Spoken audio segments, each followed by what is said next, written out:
அண்மை செய்தியை பார்த்து வருகிறோம். வார விடுமுறையை கொண்டாட கொடைக்கானலில் சுற்றுலா பயணிகள் குவிந்து வருகிறார்கள். வார விடுமுறையை கொண்டாட கொடைக்கானலில் சுற்றுலா பயணிகள் குவிந்து வருகிறார்கள். அண்மை செய்தியாக பார்த்து வருகிறோம். முக்கிய சுற்றுலா தலங்களான மோயர் சதுக்கம், பைன் பறக்காடுகள், குணா குகை ஆகிய தலங்களில் சுற்றுலா பயணிகள் குவிந்து வருகிறார்கள்.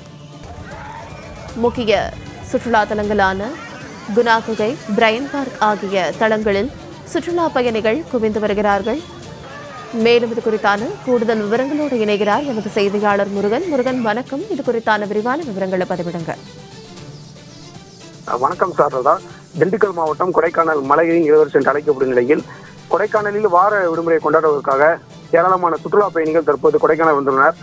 சுற்றுலா பயணிகள் கொடைக்கானலில் கூட்டம் விடுமுறையின் போது வார விடுமுறை அதிகமாக வருவது உண்டு.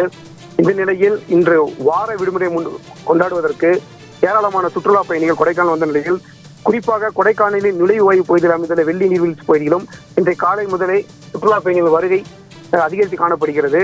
அதேபோல் கொடைக்கானலில் உள்ள முக்கிய சுற்றுலா தலங்களான மோயர் சதுக்கம், பைன் மரக்காடுகள், குணா குகை, ரோஜா தோட்டம், பிரையன் பூங்கா உள்ளிட்ட பகுதிகளிலும் சுற்றுலா பயணிகளின் கூட்டம் சற்று இன்று அதிகரித்தே காணப்படுகிறது. மேலும் நகரின் மையத்தில் அமைந்துள்ள நட்சத்திர ஏரியிலும் சுற்றுலா பயணிகள் படகு சவாரி செய்தும், ஏரிச்சாலையை சுற்றி குதிரை சவாரி மற்றும் சைக்கிள் சவாரி செய்தும் சுற்றுலா பயணிகள் தற்போது மகிழ்ச்சி அடைந்து வருகின்றனர். மேலும் தற்போது பகல் வேளைகளில் மிதமான வெப்பமும் மற்றும் காலநிலைகள் மாறி மாறி வருவதால், அதிக குளிர் நிலை வருவதால் இந்த இதமான காலநிலையும் சுற்றுலா பயணிகள் அனுபவித்து வார விடுமுறையை தங்கள் குடும்பத்தினருடன் நண்பர்களுடன் மிகவும் மகிழ்ச்சியுடன் கொண்டாடி வருகின்றனர். விரிவான விவரங்களுக்கு நன்றி முருகன்.